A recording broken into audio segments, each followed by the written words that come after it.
shouldn't think so. Oh, 2.5. Close. Yeah, I don't understand why. Where's the? Okay, Marie's here.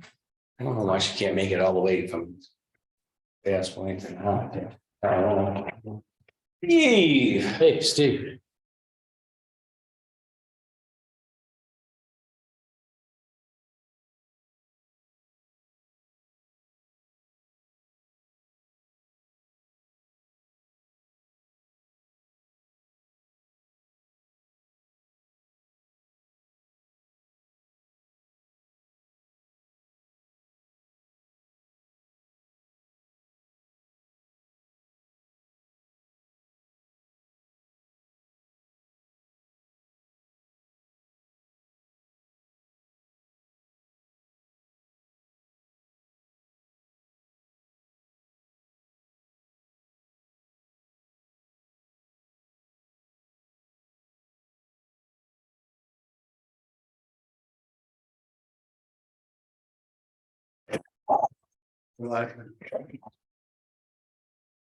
Okay, we will call the short-term rental committee meeting to order.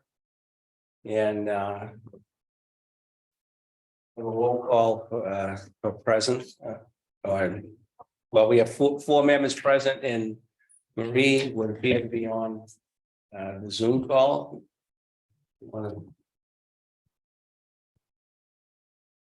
So all members are present. Hello, Hello, Marie. hi. So we're all here. Let's go over the minutes of the previous meeting. Does anyone have any additions or omissions for the minutes of the previous meeting? Let's first vote. I motion to accept the minutes as submitted. And with a second, we could open it up for discussion. Okay, Steve? I'll second that. Anyone have any omissions or revisions to make to the minutes of the previous meeting? Marie, you all set with the minutes? I'm all set, thank you. Anyone? I'm set. Okay, motion to accept. All those in favor? Aye. Aye. Unanimous vote. Okay, let's move on. All right, when we left off previous meeting, we had voted to require a special permit for non-owner occupied short-term rentals. And one of the things that kind of follows that vote is to make sure that we understand the definition of a non-owner occupied short-term rental. Rob, you said you had something that maybe we could work with on that. Yeah, absolutely. As mentioned, it's hard to find because not too many municipalities are allowing owner occupied, or at least state that they are allowing owner occupied. But north Owner occupied. non-owner occupied, non-owner occupied. North Adams just passed a new ordinance in December where they produce something close. So here's what they wrote. They're calling them professionally managed short-term rental. We can change that, obviously. A dwelling unit made available for short-term rental that is neither the primary residence of the operator nor is located within the same residential building as the operator's primary residence, and the management of which is conducted by a local agent in charge.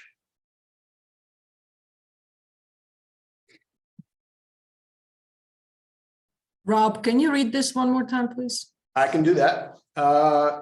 Again, professionally managed short-term rental is what they're calling it. And the definition as they have it is a dwelling unit made available for short-term rental that is neither the primary residence of the operator nor is located within the same residential building as the operator's primary residence.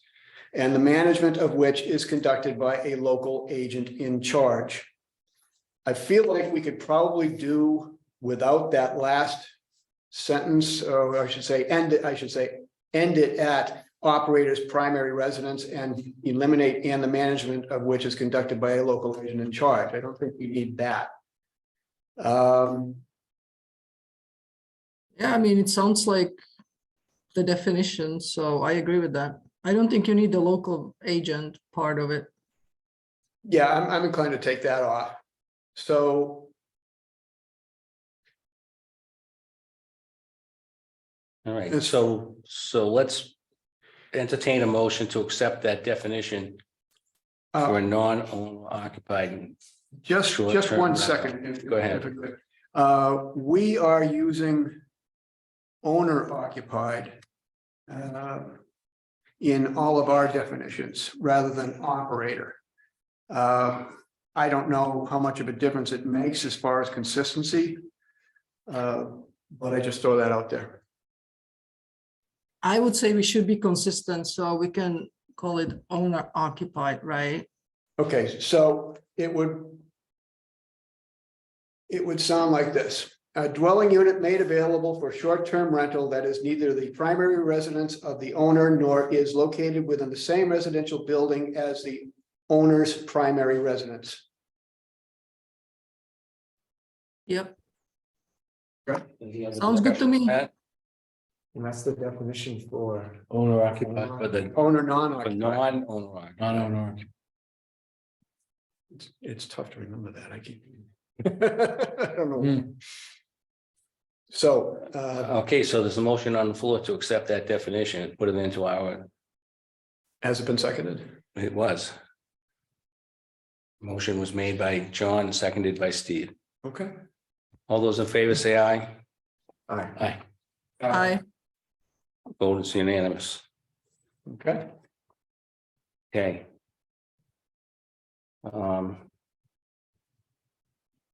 Okay, let's move to, that kind of finishes our definitions. I don't think we have any other definitions that were in question. As far as just general definitions for things that we're up to. Mr. Chair, do you mind if ahead. I jump in? Go ahead. Just as the planning board's rep, Mhm. planning board met last night prior to our joint meeting.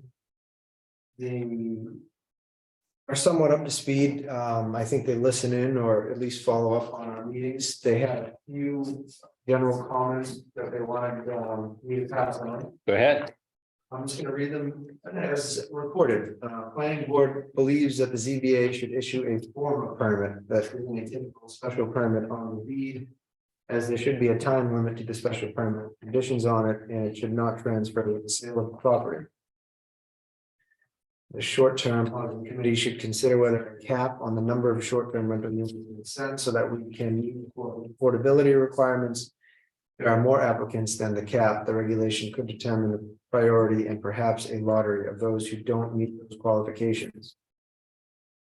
3, while the planning board agree most regulations should be developed outside of town meeting, there are certain limitations that are core to how we believe the town should restrict short-term, such as limits on the number of bedrooms. 4 was their recommendation, no more than 2 people in those bedrooms plus 1 additional. So 4 bedrooms would make a capacity of 9 people. At a maximum, regardless if bedroom counts of houses exceed that. And the last one is the planning board believes there should be a restriction on short-term housing, that's not in here, but short-term to residential and business areas, and the restriction should be noted in the table of uses. I think the only other district would be wetlands, or There's either just public space and sure. yeah, I think there's another. Municipal. Yeah, you go. That's, Dan, what was the other one? Natural Natural. resource, natural Natural resource. resource, that's the one. public, B1, B2, R1, R2. That sounds right.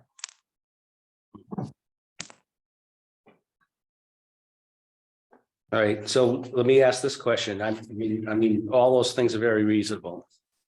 So I don't know which issue you want to grab. Want to grab let's take the issue of the total number of acceptable units. Should we, let's Okay, let's have a how many conversation licenses about we'll that. have I available? think, Yeah, yeah, I don't see any reason why we shouldn't be putting some kind of a limit on it.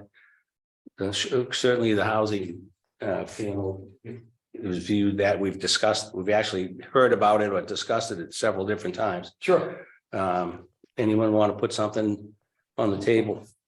Planning board recommended 4 to 6% total housing units. 4 to 6, Right okay, now, we're at about 2.4. If we have, give or take 1,400 houses, that would be 56 to 74, I think. That's right. At 2.4. No, I'm sorry, 4% would be 56, 6% would be 74. I believe, roundabout. How many bedrooms would that equate to? yeah, but see, that's what we don't know, because you'd have to have, Yeah. you have to know the Average specific. 3 bedrooms each? Figure that, I'm gonna guess that the average unit is, yeah, well, it has to have at least 2, I would assume. Okay, so we'll go with So- 2. So that would be how many bedrooms? It'd give you somewhere between 100 and, 28. You know what, I bet you if Holiday Inn came in here and wanted to build a hotel, they'd do a traffic survey, find out what the volume necessary. I bet you they wouldn't put in more than 20 beds. I'm gonna say that I think that 3% is probably sufficient. All right, so let me give you my opinion on it. We're not talking about hotels. We're talking about existing units. There is No. Yes, Go we ahead. are. So if we're talking about single-family homes, we're talking about existing apartments, we're talking about people renting bedrooms, right? They will either be offered as a short-term rental or they will become long-term rental. Yeah, some people, may decide to let their house sit empty for a few years, but that's not likely scenario. So if you have existing single-family homes or apartments, those will be occupied anyway. So the traffic study is not important because that's already factored in when people received a building permit to build a single-family home or a multifamily apartment building, right? So the traffic, I wouldn't be worried about. We're talking about 6%. Now we're at what, 2.5? I mean, 5% sounds reasonable to me. But yeah, I wouldn't be talking about people building hotels. That has nothing to do with short-term rentals. no, he was just using, I think you're misunderstanding, Marie. Let me describe this differently. I was looking at an article about Hilton Gardens using a technique for building their hotels, which is basically all modular. And what they're doing is there's a factory that creates a module that contains an apartment, or I should say a bedroom, part of the hallway, some, maybe some common space. They're about 60 feet long and they truck them in and then they stack them up. And as a kind of a way for me to think about this, I was looking at it and saying, well, if we took 20 of those and just spread them around town, either way, we would have 20 rooms, whether, if they were all stacked together, they'd be a hotel. If you took them off and you spread them around town, now it's not a hotel. So I don't think there's a real good, clean division between the two. I'm willing to say, we can call it whatever you want. But we only have so much demand. And I don't see the need to inconvenience neighborhoods with any more of these short-term rentals than are necessary. And again, I think 3% is fine.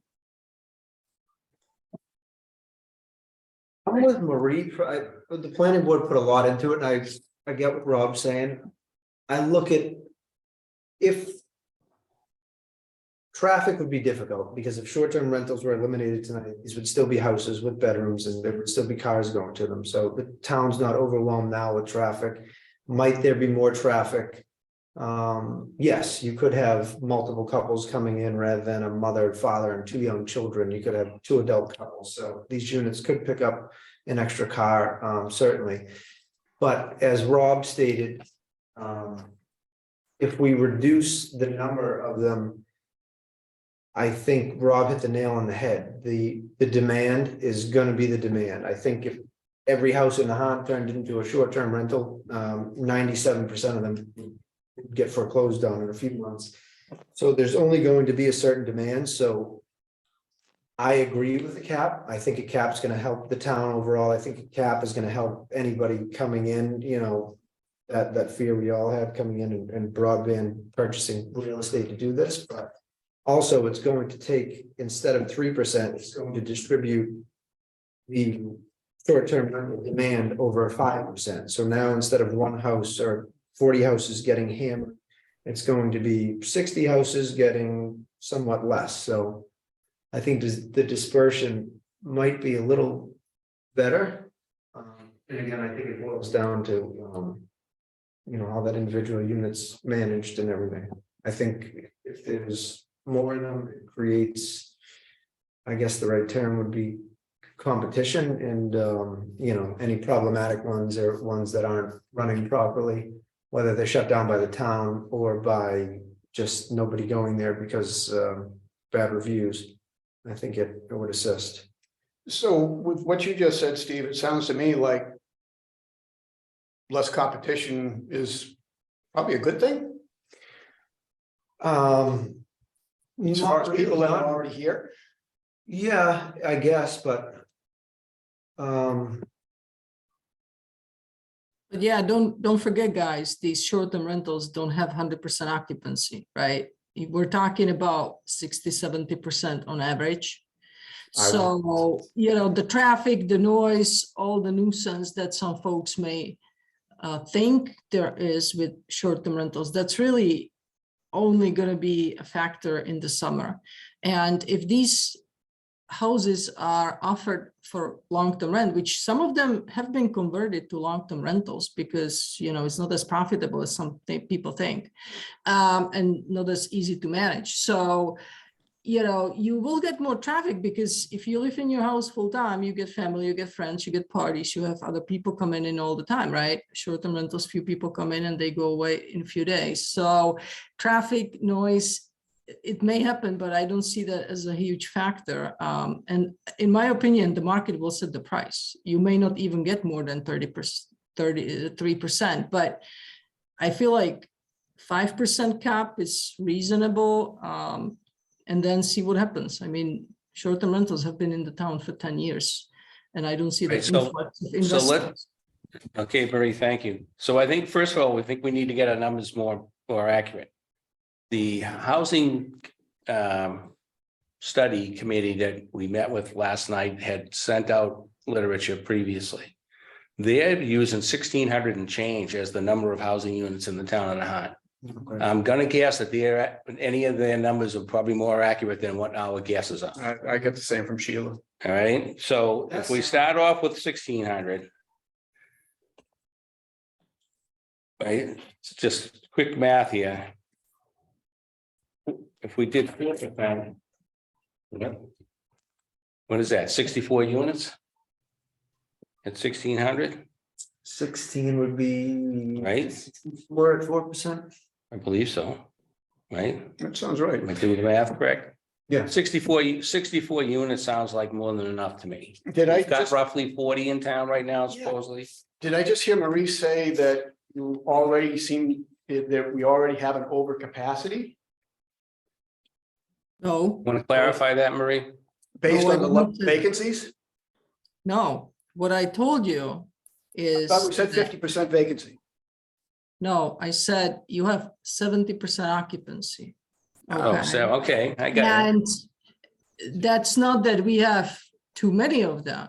The factor is that not many people travel or go on, you know, family visits in the winter when you have snowstorms, blizzards, and all sorts of other things, right? So people tend to travel April until the end of November and then very slow over the winter for what, you know, obvious reasons. And so it's not that there is no demand, there could be, but it's just the reality of things. What is the rate of occupancy that we know of during high peak season? I don't think we knew. We Well, do know. I mean, that's- Marie and. Not like- Steve, Yeah, it Yeah, all some might- depends. I would think that it depends on the type of property, right? If you're renting one room, yeah, you'll get, I don't know, No. maybe No, Nine on, thousand. on average, Yeah, high functioning, professionally managed, you could be 95%. Now, take into consideration, 3 days makes 10% of a month. So one day is 3.3%. So to come 29, 30 days out of a 31-day month, it's tough. A lot of the ones in town that I saw were, now you gotta realize someone checks out at 11. In order to maintain a day's stay there, or, a day of business, someone would have to then check in that same day. Check-in is typically 3 o'clock, so you got a 4-hour window to turn that place over and get the next person in. A lot of the places in town, every stay they have, they'll have a day in between to allow to turn the property over, so. so 90 to 95% at peak season. I'd say that's And- high, that's the best of the Yeah, best. Air DNA, which does a survey on, measures this stuff all the time. Okay. I don't think they were up in the 90 percentile. What's the It's lowest? hard to hit. What's the lowest? 60 in the peak months, 60 to 70. I would guess. Peak. Yes, on the low side, What's the lowest in the off season? 0. Because we were saying, let's talk numbers. And Well, I don't, demand is not outstripping supply, No, but how close, I agree. how close is demand coming? And it sounds like we are at no time completely filled with what we know of. And we are at half capacity at some point. So where between 50 and 90 do we average over a year? Well, also, great point. One thing I want to put on your brains is an owner occupied short-term rental go into this count. of course it does. I mean, so if the owner lives there, Yeah, That's why part of wouldn't the- it go into the count? It's a count of everyone, not just a certain person. Yeah. It's all units. don't they get this as a matter of right? No, not once the limit is reached. The whole concept of this is to limit this. So if we're gonna put in a section that limits this, This is then for the you license. limit, this is, it still would have to be licensed and registered and so forth and so on. So you can't. It's, We could probably clarify that as far as the license being, But the yes, point it's is- a matter of right, well, but let me- you have to be able to get a license. I personally think, it's only my personal thought, we're probably close to cap now. I think you might see 5 pick up and you might see 5 die off. I don't see it doubling. But if we, Over a year's if time. we're not gonna set an actual number, like 50 units, 60, if we're not, then if we're gonna use a percentage.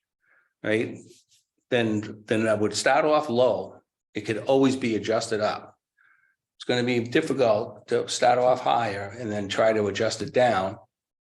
Because if we allow too many units and people are complaining there's too many units, you're not gonna be able to say to someone, well, we changed our mind, you can't renew. Yeah. I think I'd rather start off at the lower side. One thing, Worst case scenario is that it changes to a higher percentage. and one thing to consider. I don't know how the affordable housing is going to work. I came up with an idea last night. If they took it, Wayne, no one knows this better than you. All of the houses, say on Wilson Road, all of the non-legal 2 or 3 families. Take those and make them legal 3 families, and then, if those people are renting those at the affordable basis, that could help the town meet that criteria, but that's a double-edged sword, because now if we take 10 single families and make them 3s, that's gonna jack up the number of short-term rentals allowed. I thought the Well- town had already accepted those What's that? illegal apartments on Wilson Road. We haven't accepted any illegal apartments anywhere. Okay. I That's this I know, we It's a whole talked, different. we talked about it. I got the impression that we kind of thrown up our hands on that Well, throwing up our hands and accepting them are two different things, one. Yeah, Okay, yeah. right? This is when we're gonna get into this accessory dwelling unit and stuff. well, and That's another. That's my next That's question. another topic yeah, for a different day, unfortunately. but if we put it on a percentage basis and then everybody goes out and drops in ADUs, Well, again, that's why all the more reason to start off with a lower percentage and adjust it accordingly if Yeah. if it needs to be. you know. But I'd rather start off low and adjust it up than try to, you can't, what is that? You can't put it, whatever, back in Put the genie back in the bottle. whatever. Right? So I think 4% right now, if we're using that 1,600 figure that the housing committee is using as the total number of dwelling units in the town of Nahant, then 4% would give us 64 available units. I think that's generous. I think that's being more than fair. And, and if for whatever reason we think it needs to be adjusted up, then we can do that at some other point. Yeah. I Absolutely. mean, No, I'm sure there'll be many all of changes. everything that we're doing is good. We could be talking about short-term rentals and accessory dwelling units and zoning changes for the next 5 years, every town meeting, the way, these things are evolving, Yeah. right? It's not like it Well, can't there'll be be something it's not else. like it can't be discussed and changed and altered at a future time. So someone want to make a motion that one of our, I guess I don't even know what to call this at this point. But that part of our submittal for this short-term rentals is that it be limited to 4%. I move that the number of short-term rental licenses in the town of Nahant be limited to a maximum of 4% of total dwelling units. Second, Can you repeat that? I think dwelling units might. Well, that's the only way you can do it. You can't do it by Dwelling unit, buildings. like a multifamily, each unit is. It's each unit is a dwelling unit. Sorry, I move that the total number of short-term rental licenses in the town of Nahant be limited to 4% of the total number of dwelling units. You got that, Marie? Yep. Okay. Second, and we got a second. Yeah, I Second. second. Any more further discussion? Those in favor say aye. Aye. Aye. Marie, Aye. unanimous vote in favor. Okay, thank you. Next piece of business. Figure out where I was here, sorry. Mr. ahead. Chair, Sure, Steve, go ahead. if there's anybody here, I will motion that the. Recommendations for short-term rental bylaws. Restrict that short-term rentals only exist in a residential and business district, and that is added to our table of uses. I'll second that for discussion purposes. Mr. Chair, would that be R1, R2, B1, and B2? Correct. Okay. Discussion? I think there could be more to that with respect to the special permit requirement. I also question the need to do it, given that it's already happening. And we're already discussing an approach where we will allow short-term, non-owner occupied short-term rentals in R1 and R2 and B1 and B2. As part of the special permit, subject to special permit. I think we're all. But I think we just need to clarify. I mean, I think if we just say, I think if we don't clarify what zones it's allowed in, it just, let's like I think the tie concern down. is the only building we have in anything that doesn't meet those 4 districts would be a potential campus at Northeastern. And if Northeastern ever said, We want to make these into short-term rentals, these dormitories. Well, I'm not sure if that's what got it going, but I think just for clarification purposes, there's no reason why we can't spell it out. I think everything else is spelled out, so why wouldn't we spell this out? I feel And the like, other thing I thought we may want to discuss is that if people who have short-term rentals in business districts require special permit. Because, you know, as some of you already noted, you think it's a business, right? So why should there be a special permit requirement to own a short-term rental in a business district, whether it's owner occupied or not? Okay, so I can. I'm not gonna say that you're incorrect, Marie, but I think unfortunately in town of Nahant, there's a lot of crossover in our districts. We do have a lot of residential properties in B districts. Yep, So if you, obviously, if you didn't include B district in there, then you're telling someone just in a roundabout way that you can't have a short-term rental, even though you already have a residence there. right, So, but the I question think is, do that's why people we need have to special permit? Even if it's non-owner occupied short-term Well- rental in a business district, because if we're saying that those short-term rentals are businesses, then, you know, why would Well, they? I think you're opening up a different can of worms. If you're That's gonna- one concern. If you want to start using that language that I'm not disagreeing you, I think that was one of the arguments that we've been having since our first meeting is, when is this a business and not a home? So I know. if that's a valid argument, then you can only do it in a business district. Well, And I'm then not saying you can that'll only do shut it. down a whole bunch of people here in town. no, but you know, so why should people have a special permit requirement in a business district? Do all these businesses require a special permit? And I don't Most of know them this, do, man, yeah. so. I that's what I'm Absolutely. Yeah. Almost every business in the town of Nahant requires a special permit. You can't open up a restaurant, can't open up any kind of, in fact, one of the few things you can open up in a business district without a special permit is a neighborhood convenience store. Almost everything other than that requires a special permit. music, Hairdresser, whatever, you name it, it needs a special permit.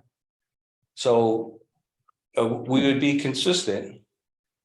Yeah, okay, well, I didn't know that. All right, so I don't know if anybody else has any thoughts on it. I mean, I don't have a problem with adding the districts into the equation here with what we've already got put together. Because we've already said we're gonna change the table of use regulations. So by just adding the use to the table of use regulations, it's in a column with R1, R2, right? Mhm. It's gonna be in there.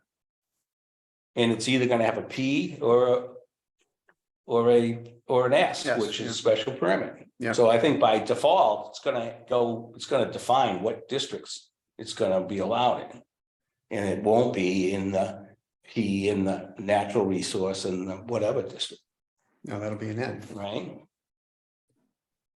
It's gonna go in there, it's gonna have some kind of a definition by default, because if it goes in the table, it has to be defined which district it's allowed in. Okay, Do we need to put that in the form of a motion? That's, yeah, I think Yeah. we should.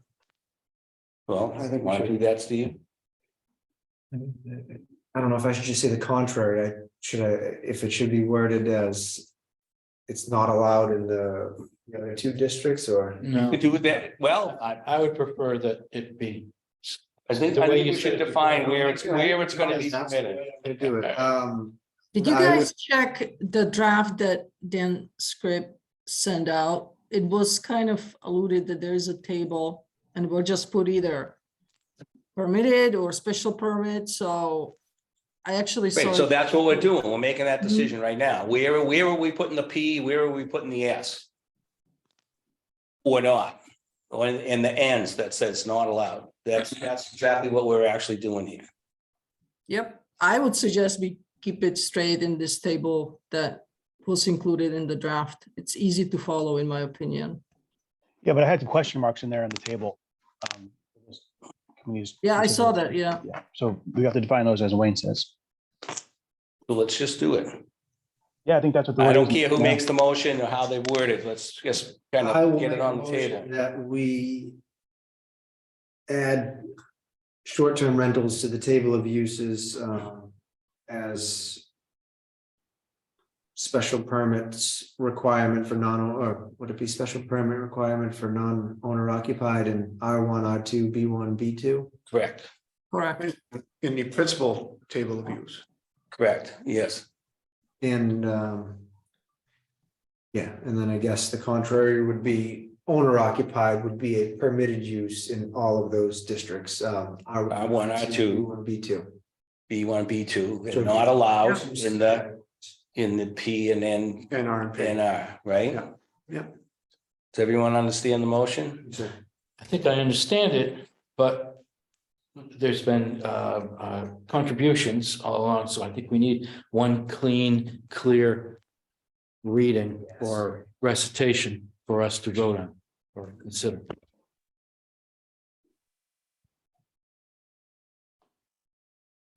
So, table 1, table of use regulation.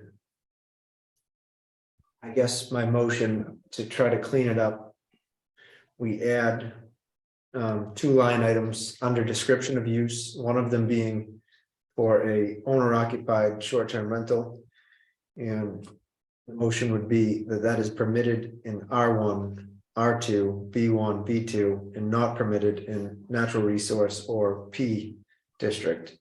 Second line item would be a non-owner occupied short-term rental under description of use, and that would be a special permit for R1, R2, B1, B2, and not permitted in a natural resource or P district.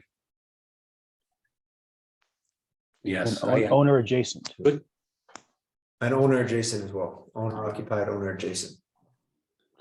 Did we get a second? yeah. Second. Okay, we're talking about the principal table of use right now, table 1. Didn't we allow owner occupied as an accessory use? No, that's not what we did. There's no need to do that now. though. We've already done it. No, we voted to add it to the table of use. Okay. Yeah, so there's basically like 3 types, right? Owner occupied, owner adjacent, and then non-owner occupied. Yeah. Right. Yes, correct, Marie. So the non-owner occupied is the one that will require a special permit in all 4 districts. And then excluded from natural resource and public spaces. Okay. Well, everyone has the understanding here that what we got? Yeah, I do. Again, I think we all understand our intent. Going to be necessary to package that in wording that can be transcribed and accepted. Right? Yes. I wish I could just pull this up on my computer so I can make an edit. Throw it up here in front of us. You guys can take your vote tonight, then I'll send out the manifestation of that vote in the Yeah. form of a modified table of uses, like I did about 4 days ago. Yeah. Okay, We have more meetings to come, so if you could. Well, not many. You're hoping. we don't have a choice. We good with this, Rob?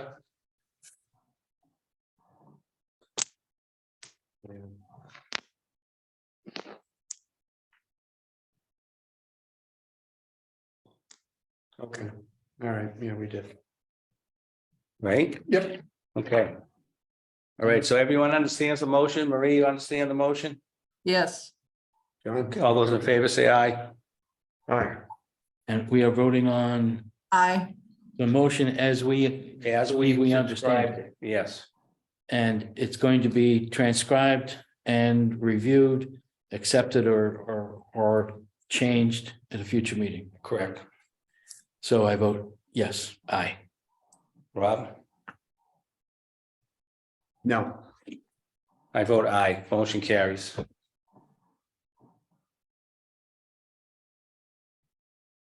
Okay.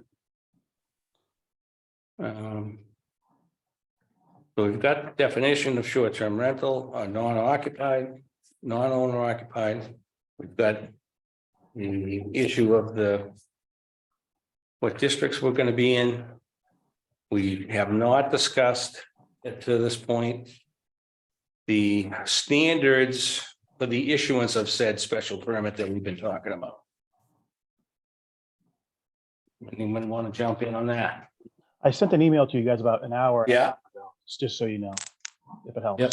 or not. Another one tonight, Dan? Or Yeah, last- no, just about an hour. or I haven't so seen ago. that one. Yeah, I saw it quickly. Dan, can you Okay. maybe repeat what you said about the special permits and the requirements? Do they have to be specific or vague? I think that they need to be. They can be, pretty specific, no, right? the SJC said they don't have to be terribly specific. They can be vague. It could be as vague as, it's best for the district in which, the short-term rental sits. But the problem we have is though, that given that this is such a specific issue, the standards should really address the differences we see between the non-owner occupied and the owner occupied owner adjacent, which was that give the ZBA direction as to what to look at. And the stuff I put in the email basically just reflected what you guys have discussed in the past meeting or two. That's all. Yeah, okay. All right, so Dan, let me ask you this question. Yeah. I mean, most of these conditions for the granting of a special permit, Yeah. in a general sense, Mhm. right, include, safety and convenience and, all that stuff, the generalized stuff, which I think should still be in there at some point. Yep. Agreed. I think one of the few things that we could probably add to that, to make it specific to short-term rentals, is the location and the concentration of short-term rentals in the specific area. Yep. Yep. Does that sound like a criteria that should Yeah, be that would go. valid criteria? Yeah, that would go to the impact of the neighborhood, right? And you could certainly list that in the standards, sure. So then I would make the suggestion that we figure out what kind of wording should be used to regulate the concentration of units. I mean, if we've just limited it to a certain number, we don't necessarily want them all in the same location. I'm not sure what would be the way to do that. Because just to say, well, again, I wouldn't want to be too vague, because I was just penciling up a thing that says location shall not concentrate short-term rentals in a particular neighborhood. Is that too vague, or should we be more specific than something like that? I think it can be vague because you don't want to be too specific because then you're hamstring the ZBA. But I think you can word it such that the ZBA shall take into consideration the amount of other short-term rentals within, you can say a half-mile radius, a quarter-mile radius, whatever you think is appropriate. That would give them enough. So that's specific enough. We don't have to say like put distances or anything in. No, you don't have to. You can just say this is one of the factors that we want you to look at when Okay. you're looking at a special permit application. Yeah. All right, so something as simple as that, and then traffic shall not create an adverse impact on nearby residential uses. That's a valid. But Yeah. is that valid for this, or is that just one of those vague ones that you don't want us to use? No, that's fine. And in terms, I don't, it doesn't matter if it's vague, as long as there's some direction. And, a lot of these Okay. are particularly vague. Yeah, in fact, like I said, you don't want to put too many explicit restrictions because then you're really just sort of taking the decision away from the ZBA, saying, it's just a machine at this point where they use some discretion. So, Okay, yeah, no, I think that's fine. Would it be overly restrictive if we had something akin to a minimum distance between any two short-term rentals of 500 feet? That's within your parameter that you can, the statute gives you permission to do that sort of thing. It might be difficult to enforce, but yeah, you can do that. I think, But like, what does this mean if we have houses next to each other and those are legal residences in Nahant? How are you going to say, okay, these two houses are far enough and these two are not. I mean, 500 feet, I am not sure I would be very specific on that front. I've never seen anything like that, to be honest. That's specific. I have seen in other communities, that not necessarily 500 feet, they use their own measurements, but Yeah. I know that there are residents in town who would like to see something like that Yeah. because they're concerned that their neighborhoods are becoming overcrowded. And the only way to really address this as far as a small street that is for whatever reason, become extremely popular in short-term rentals is to have something, I think, as far from a reassuring standpoint to the neighborhood, something with a distance on it. I think that Furbush Road is a great example. We've got two of at them next least door to two, each other. possibly three, on a very short stretch. I mean, what are there, 5 or 6 houses down there? Mhm. That's the kind of situation that I'm trying to avoid here by putting in a minimum distance. I can think of another cul-de-sac in town where there are at least 2. Once again, it's a bit overwhelming when you're talking about a small amount of space. More than one is one too many. I feel like getting geographical or distance wise, I think leaving it open that the zoning board can hear, neighbors and Yeah, that's the type of thing that should get evaluated in the totality of circumstances. You can have a street with, majority of short-term rentals and the neighbors don't care. They don't have an issue. There is no noise. There is no problems. So why shouldn't this be allowed? And then you can have, a huge distance between the houses, but then that problem house, like one of the party houses the town tried to shut down. And that's a problem regardless of a distance, right? So I think that's a factor that the zone of boarding appeals may consider, but I wouldn't put it in like a real requirement. Yeah, Maria, that's how it's worded. The great phrase you just used was totality of circumstances, and that's really what culminates into the determination whether the adverse effects of the short-term rental outweigh the beneficial impacts, right? And so in coming to that, that's the ultimate decision.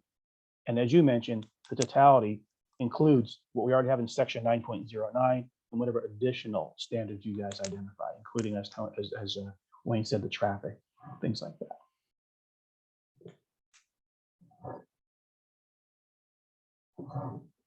Trying not to make a list that's so long and cumbersome but certainly we want to give, like you said, give the board something to evaluate. Exactly. So In addition to what's currently in. well, we already have a list of special permit criteria already listed in our zoning bylaw. But like I said, we need to add to that list for this, at least for this particular use. Additional, I think maybe, again, I'm not trying to be too vague, but if we include the location and not concentrating it all in one place, it gives them some leeway. Sure does, yeah. And I'm not sure what the existing criteria calls for about traffic, but I would definitely, if it doesn't already have one, it should add that, a traffic situation. Yeah, I don't think 908 addresses traffic. If it does, it does really vaguely. I want to throw in just one more piece as far as my arguments with respect to spacing these out. Go ahead. Okay. It's entirely conceivable that we're going to see a greater interest in investments in short-term rentals in areas where the properties aren't as expensive as they might be in other areas. I don't expect, for instance, that an R1, the R1 district is going to be anywhere near as popular as it will be the R2, simply based on the value of the properties there. Okay. We can take the R2 district and break it down even further and say that there are sections of the town where these lots are for the most part, non-conforming. They're tiny, they're postage stamp lots. I could also see the opportunity there, given that from again, the cost standpoint, the sale value of those properties would again be an attraction for investors. So once again, and maybe this is all going to be covered as far as Wayne's suggested language here, and in giving the zoning board, appeals board, the opportunity to go in and look at those aspects. I hope they will, but again, from the sake of argument standpoint, sometimes it's not a bad thing to have a firm guideline to point to, and I think this is one of them. Okay, We heard, I should say, we heard a lot last night about affordable housing. And quite honestly, not only do we have the possibility of these being clustered up to some degree, we also see the inability of people who might be looking for a starter home to compete with the investor who's coming in and grabbing that starter home. And I think that starter home level properties are probably one of the best targets for this type of business. Have any of those been actually purchased in the past 2 years by an investor for a short-term rental? Because honestly, those smaller homes, they have a pretty high value. And if you're an actual business savvy person and understand numbers, you probably will not be spending $700,000 on two-bedroom house that's small, may not have parking, and hope that you'll get occupancy enough to break even. And if you think about a monthly break-even point on those for rentals, long-term rentals, that's also pretty high. So I'm not saying you're wrong, Rob, but I'm just thinking those are actually, in my opinion, not the targets, because otherwise you would see a ton of investors, and that's just, I'm not seeing that.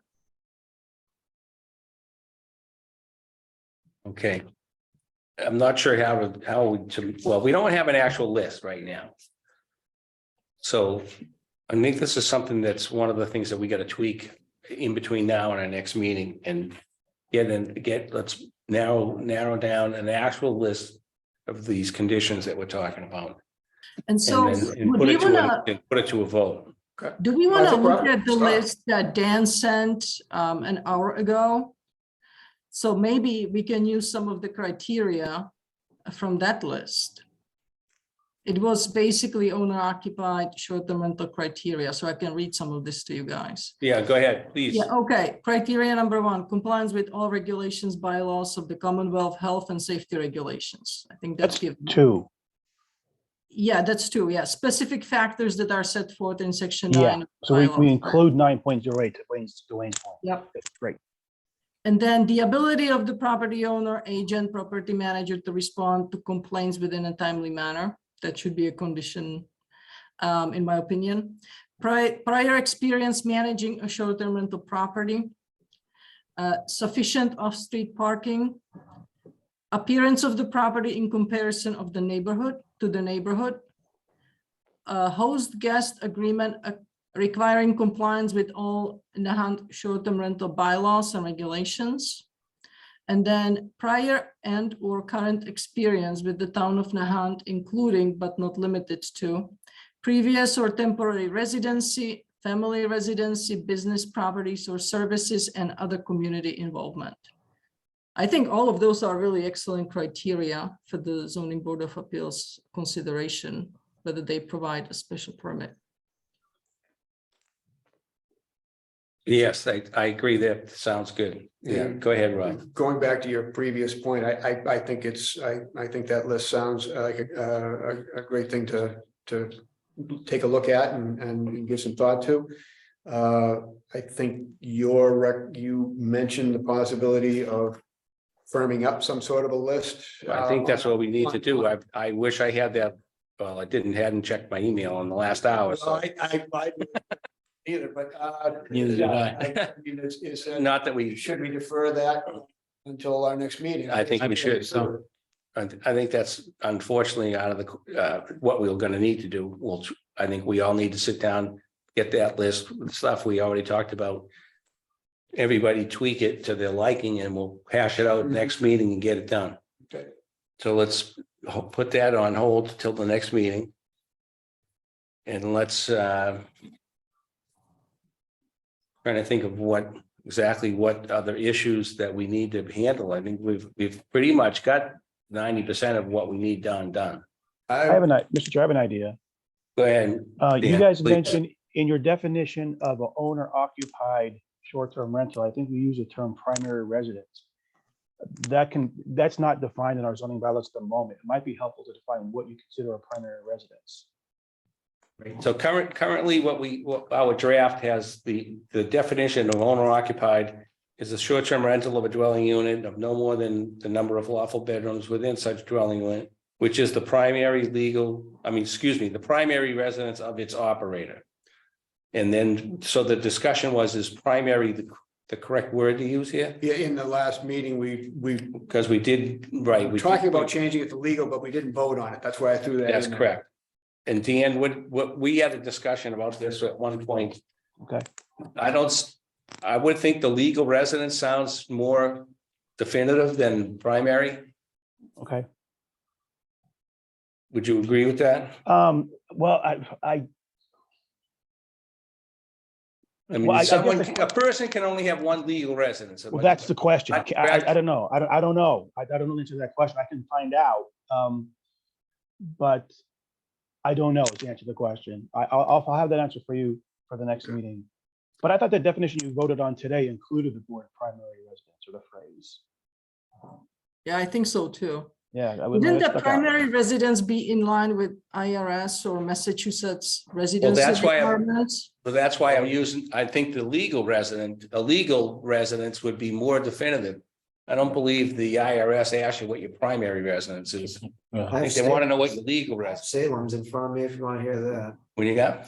Salem, What does it say? primary residence, the residential unit in which the operator resides for at least 6 months out of a 12-month period. Primary residence is demonstrated by showing that as of the date of registration of the residential unit, the operator has resided in the residential unit for 6 of the past 12 months, Yeah. demonstrated by at least 2 of the following: utility bill, voter registration, motor vehicle Okay. registration, deed. It's already too much work. I want to look at someone's driver's license and what does it say? I want to know how many days they cut the lawn. We got to do something that's simple. Whether Yeah, it's so, private, yeah, Town clerk, your, is your name on the, voting registry. well, is that the address on the tax record? Any number of tax records in Nahant say, Joe Smith owns this house, but the tax bill gets sent to someplace in Florida Let's get. because it's not their legal residence. It's so. Let's Wouldn't get Dan's driver's recommendation. license be the key? Like, wouldn't you need to have a driver's license with a Nahant address if you're I- actually resident? Well, I think I suspect a few people have Florida addresses that they register their cars at and they have their driver's license from and everything else. and that might be Less. all right. So can we, again, I hate to put anything off to another day because we don't have that many other days, but Dan, if we can impose on Dan to tell us Yeah. which word is the best word to use I'll as find far out. as whether it's primary or legal or whatever other wording that you think is best for that. Okay, I'll have that for you next week. Thank you. You're welcome. Hey, what other issue have we can we done? walk through this? Yeah, sure. And Just, there's a couple, I have some questions, and I also want to make Okay. sure everybody's in sync as far as what is going on here. Okay, Marie, yeah, right. We're looking at, the draft that we've been working on since kind of like day one. Okay, So we've got this draft to the point where we're all the stuff that we've previously voted on or changed has been written into this.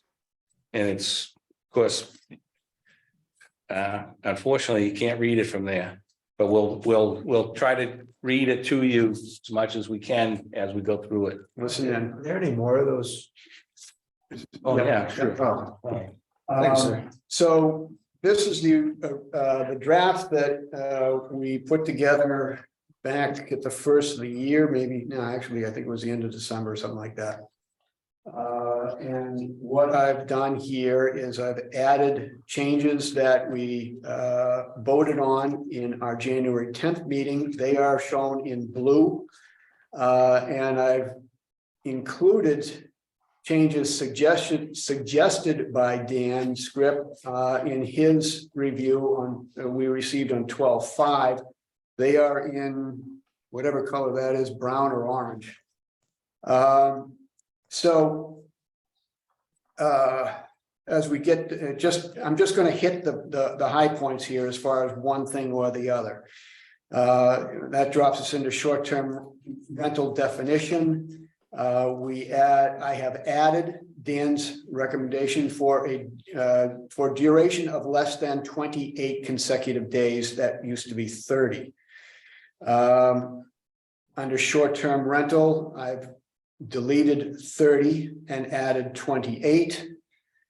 On owner-occupied short-term rental, I have crossed out operator and changed it to owner.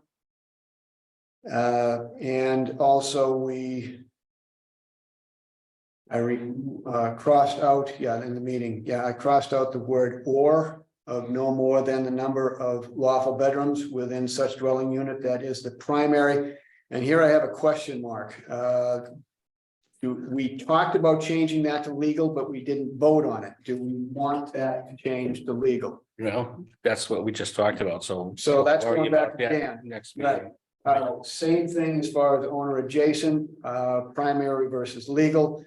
We've changed the sentence, I should say definition to read a residential unit offered as a short-term rental, which is not the owner's primary residence, but which is located within the same dwelling, and added the words and or parcel as the primary residence. The rest of that definition has been crossed out.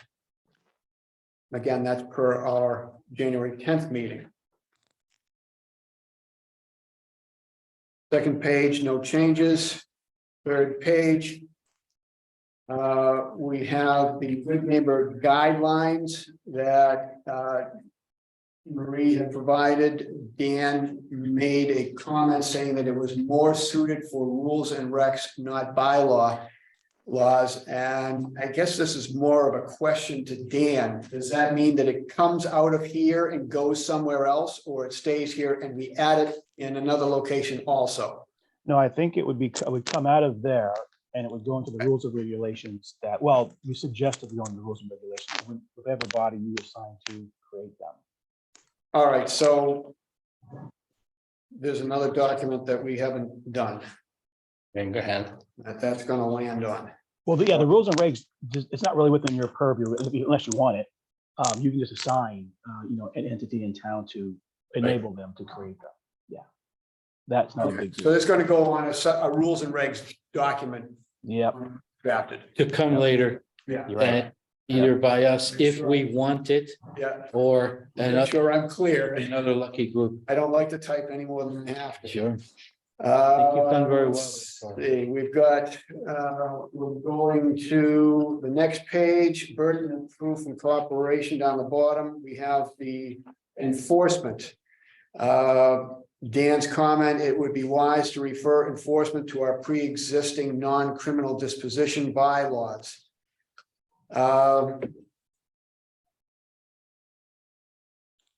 So I'm not sure what that means. All right, so I can help clarify that. So right now, our zoning bylaws are subject to this non-criminal disposition, which is just essentially a series of fines. Fines, yeah. So for first offense for a zone is a 1. Second is 25. It elevates to up to the, I think it's the 4th violation is $300. And then from that point on, it's $300 a day, every day being a new violation. So Dan, what are we?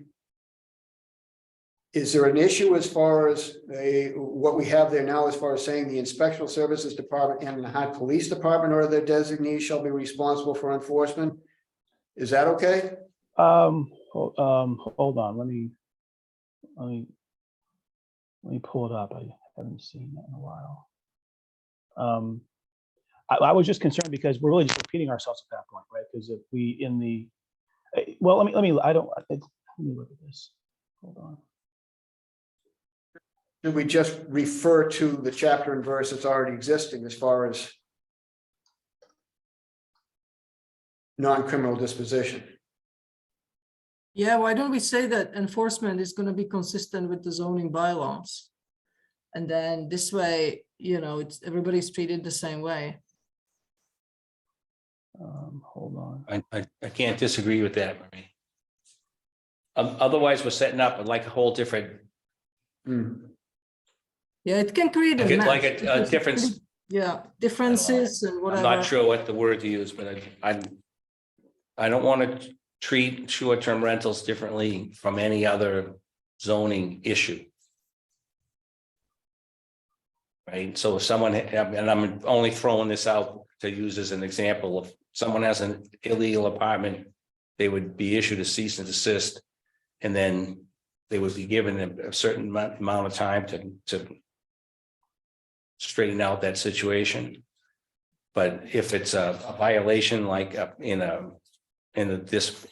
Airbnb, I mean, short-term rental violation, I don't know, parking too many cars in the street, I'm not sure what the violation then would consist of. But let's assume it was something to that effect. You know, we get a complaint that, you know, there's 50 automobiles wrapped around a neighborhood, then that should be a violation and it would be written up as such. I actually have a book, like a ticket book in my truck. I mean, that would be a violation, and it would be, if it was the first violation, it would just be a warning. There would be no money involved, but if it happens again, they start paying fines. And it's probably the most fair way to do it. We're all talking about zoning here, so I don't want to change the rules or the fines or the procedure for this zoning issue versus some other zoning issue. Okay, so the short version is that under enforcement, are we just going to point to section whatever, subsection whatever? I think that would be the wise thing to do. And dump everything here, you know, okay, so we do that under enforcement. Yeah, and you No- can identify ISD and the police department as the enforcement agent. That's fine. I'm sorry? You asked earlier if we can, I have it in front of me now. It is okay to identify ISD and the police department as the enforcement authorities for this. Okay. That's fine. Okay. Yep. I think that's important. Yep, I agree. I agree. Yeah, okay, so we're gonna leave that. And then we're going to point to the existing. Non-criminal discipline. Yeah, that's what we typically do. Okay. It So the streamlines everything. The penalties piece that we have there now, that's gonna come out. Yeah, it just goes to the non-criminal as explained. All right, notice of violation and the penalties that comes out. Yep. Okay. Thank you.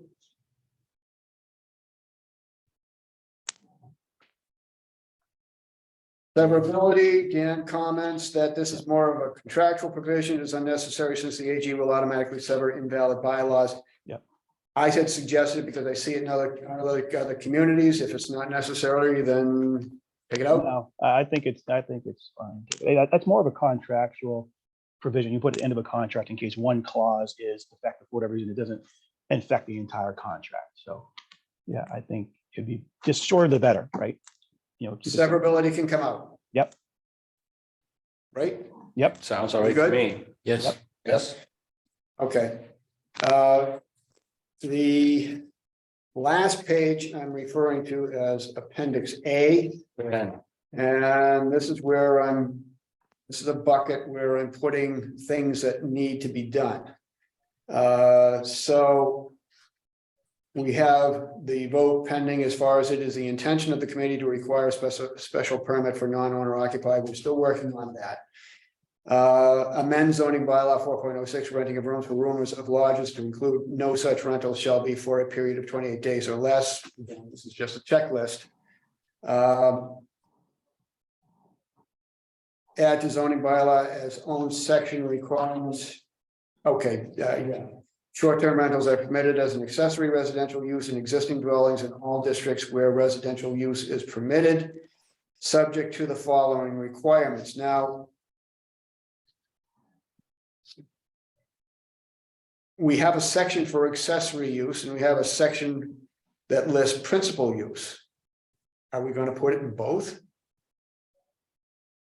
No, if we list it as in the table of use, then it's not an accessory use.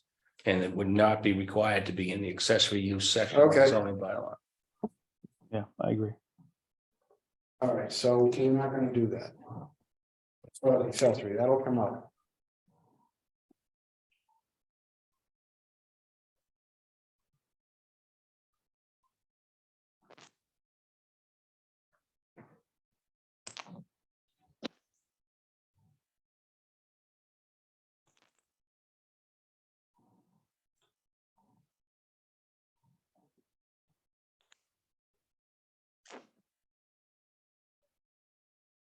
This first section we skipped over, starting with requirements. It's that Right. page one. Because That's the stuff we already went over. we were covering blues and reds. Yeah, we did pass over blacks. Yeah, I didn't want to make any changes in. Number one, only owner occupied short-term rentals and owner adjacent short-term rentals. In big bold letters. Oh, yeah, well, we haven't We've taken that dismissed, out yet. well, we've dismissed that.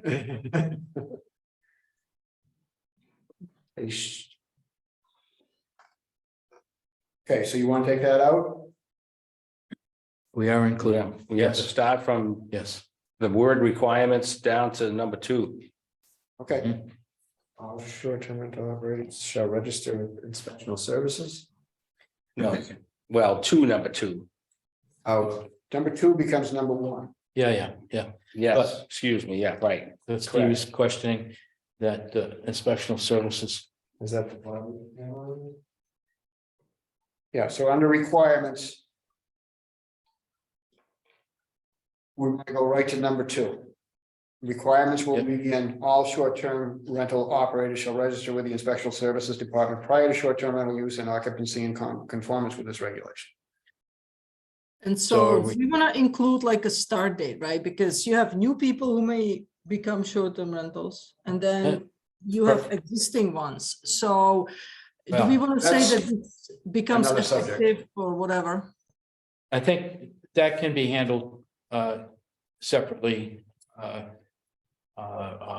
There will come a time, I'm misunderstanding the issue, Marie. Can you go through that one more time? Right now, we're working on the bylaw. yeah. Right, and so when you say that there is a bylaw where all short-term Yes, rentals have to be registered with inspectional services. Correct. We say that this requirement becomes effective as Oh, well, of certain dates. we really can't set that date because we don't, this all. Town has to vote it in. First, it has to go in to town meeting, then it has to go to the AG's office, then it has to be approved. So, I mean, anything that we're doing here right now might not be valid until, August of next year. Or this coming year, I should say, August of 23. I mean, we don't know when that's actually going to happen. Actually, Wayne, the zoning bylaws are weird. You might remember that they actually reached back to the date of the first notice of the planning board's hearing. It's very odd. And the reason why it's like that is because the Commonwealth, when they were creating that law, didn't want a bunch of builders coming in the day before town meeting and sort of skirting what would be the new zoning bylaws. So they actually go back to assuming they're Correct. approved. Yeah, they reach back. It's pretty weird, but that's the way it works for zoning. No, I understand that. I understand the reason for that particular language, but Yeah. this is a little bit different situation where we've got existing Oh, yeah, well, Even all of our existing short-term rentals are gonna have to register. yeah, So, Sure. so, Right. so I'm not sure how do you Let me explain clarify. it. Yeah, Should- let me explain what I'm talking about, right? So you have existing folks, goes through the process, and maybe on September 1st, the process is complete.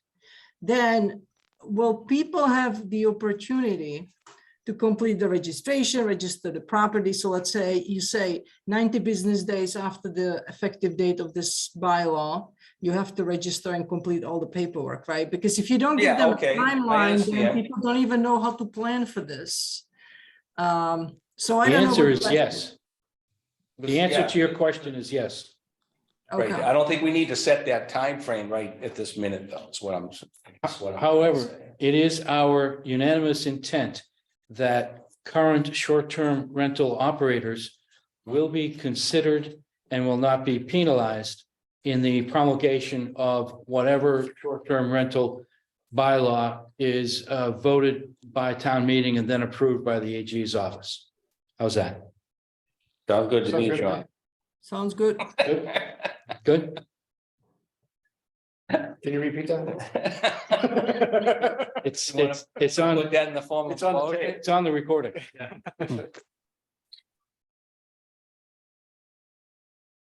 Yeah, I don't believe that particular language is gonna go into the actual zoning bylaw. So, No, but it is our unanimous intent to absolutely, consider current operators Mhm. and actively work to not penalize active operators. Good? sounds good to me, John. Anyone, do we want to vote on that? I I think don't think we need to. it's our consensus. I believe, yes, Marie, that sound right? That sounds right. Okay, It's on the tape. all right, what's the next order of business? Anyone get something that need to bring up here? Sure, there's a lot of things we should be doing. Well, okay, so let me bring up one thing, scheduling. We need, well, we've been told.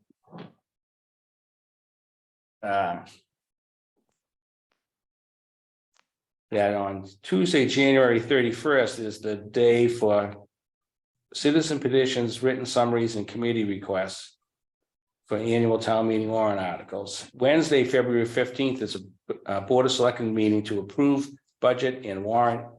And send to advisory and finance committee. That's the day. They want us to have our stuff, all our ducks in a row. Mhm. Prior to that, actually. That doesn't give us a lot of time. No, it doesn't. I'm not even sure I want to look at my calendar, but So, that gives us essentially one more meeting. If we're not gonna be meeting nightly. let's do that. Yeah. Well, again, we've still got a few things that we just deferred to our next meeting. We've got work to do. Prior to the 15th of February. So Honestly, I do think we, to are we meet gonna at- be able to wrap this up in one more meeting? I don't think so, Wayne. I think we need to meet at Well- least twice. That's my private opinion. And we've worked too hard and too long to make a sprint to the finish line. I'd hate to see anything overlooked or rushed. Well, it's not a matter of whether we want to be rushed, we're being rushed. It has to be the 15th of February. That's what I've been told, Yeah. or before, And I, reference would be before that. let me add that in a very early conversation, actually in several very early conversations. With. Town hall, I'll say. It was the opinion that in all likelihood. There would need to be a special town meeting on this issue, and in fact, there was. An opinion saying that it probably would be best handled as a single item in a special town meeting because Don't do that. it is anticipated that it could generate a great deal of dialogue. I'm throwing that out there and saying that I The don't date is even not want to necessarily entertain the date. the top. I don't even want to entertain it. I really don't. I want to get this thing wrapped up. To be quite honest with you guys, we're pretty much done. We just need to clean up That's this what I'm version saying. you're So, working so on. let's get it Let's send it finished. out. And Dan already drafted the bylaws pretty much, right? So we just need to clarify a few things. Honestly, I don't see if we really kind of put the work in that we need to spend more than 2 more meetings, but just dragging this on for any longer, I don't see that as a reason. We're done. I think we've spent like a year working on this. All right, so well, again, how many Tuesdays do we have between now and February 14th, 15th? Not enough. I think we You have think so? I don't know. I don't see any reason why we shouldn't be able to get it done. Three I mean, Tuesdays. we're down to a few things here. 3 Tuesdays, Three. one thing, thing from someone not being on the planning board. One thing we said when we started, and I don't want to say messed it up, but we've missed it a few times. This month has 5 Tuesdays. So next Tuesday should be disqualified. The planning board meets first Tuesdays of the month, which is the 7th. If we go by our schedule, should meet in this room on the 14th. I'm That's fine not- with that. That's not gonna, that doesn't give us enough time. We can't be. The week of the 7th, which is 2 Tuesdays. You would not be No. meeting with us, Yes. right? You'd be with the planning board. No, either. I'll be away. Away, okay. But why don't we just maybe meet another day, right? So we can meet next I don't- I don't- Tuesday and then Wednesday, or I don't know what works for you guys, but I'm not sure, I well, don't know if you're. Oh. Black.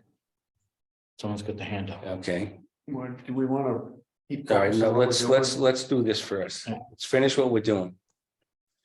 We gotta figure out how we're gonna get a couple of more meetings in here before February 14th and get this thing handed over to the Board of Selectmen in the time frame that they want. Mhm. I'm available. I'm available. I guess the question is, when is this room available too? Next Tuesday? I'll have to check. I mean, basically, if I don't see it listed in as far as a meeting scheduled for this room, but I gotta check 2 Zoom accounts to see if somebody else has already. Oh, reserved. that's right, too, the Zoom thing. And that's the other thing is that, And then we have to notice it, so. we have to notice it. We've got to give 2 days notice. 48 hours. Then we've got the issue as far as whether there's an available Zoom account for that time slot, or do we just not All do right, it? so let's pick what we want to do, and then we can find out if we can do. Throw out a couple of dates. I'm not sure what's available. That's what I'm saying. It's not like Well, we have a that's what I'm spreadsheet saying. in front of us. Throw as to out what a the- couple of dates. and I- we'll check Like it I said, I out. know, I just so want to get this wrapped. I So, understand. so if we can be in here next Tuesday, We could be Exactly. somewhere next Tuesday. We don't necessarily have to be here. I mean, if okay, well, how do you do? next Zoom? door or upstairs or. Yeah, but well, we can't do this only in this one room. correct? We can do it here. We can do it there. Oh, we can? Yeah. All right. Next Tuesday, the 31st, there's nothing on the calendar. Nothing on the municipal calendar. That's correct. All right, so should we, Let's see if I can go to February. Fortunately, February, right now. Nothing. The 6th of February Golf Committee, and then I think the planning board doesn't notify till 4 or 5 days prior to. How flexible are we on time? Does it have to be at 7? Could Does we do it at not. 6? Could we do it at I 5? could be at 2 in the afternoon as far as I'm concerned. Okay. How about you, John? 2 in the Yes. afternoon? No, I mean, really. Doesn't- Sure. I mean, For us. it doesn't have to be at I can 7 only do o'clock. this after 6 p.m. Murray, what was that again, please? Only after 6 p.m. After from- 6 or after? 6 or after, Okay. right? Yeah, Marie? 6 or after, yeah. Okay. Next Tuesday at 6, Okay. see if we can make that work. Yep. And then failing that, the following Tuesday, or including the following Tuesday. Perhaps try to to, be the planning board in this room, so, that early week, the 7th? yes, sir. So it pushes us to the 14th. Well, it doesn't have to be Tuesday, maybe the following Wednesday, That's fine. and that would be the 8th. 8th. That gives us 2 meetings before this Okay, so closeout date. to we're get this thinking thing about, done. we're thinking about next Tuesday at 6, and then Wednesday. The eighth. Tuesday, Immediately followed by a Wednesday, no, or let's, the following week. next Tuesday at Okay. 6. Wednesday is a backup for next week, Okay. and then Wednesday, the following Wednesday after that. Following. That gives us hopefully 2 meetings between now and February 14th in order to wrap this thing up. All right, Sound good? I'll see what I can. Everyone else sound good? And I'll send So you far, We're looking for the eighth, what time? 6. it's up to you. 6, 6 p.m. We're moving things to 6 o'clock. sure. All right. We can meet longer in the evening. No, so we can go home So we early. get home early. All right, Okay, okay, I'm gonna open this up for public contribution. I've got a hand up. And the word flack of. Yeah, hi, it's Rebecca Flacker, 345 Nahant Road. Just one quick thing, now that you capped or voted on capping or to 4% of units, that's fine.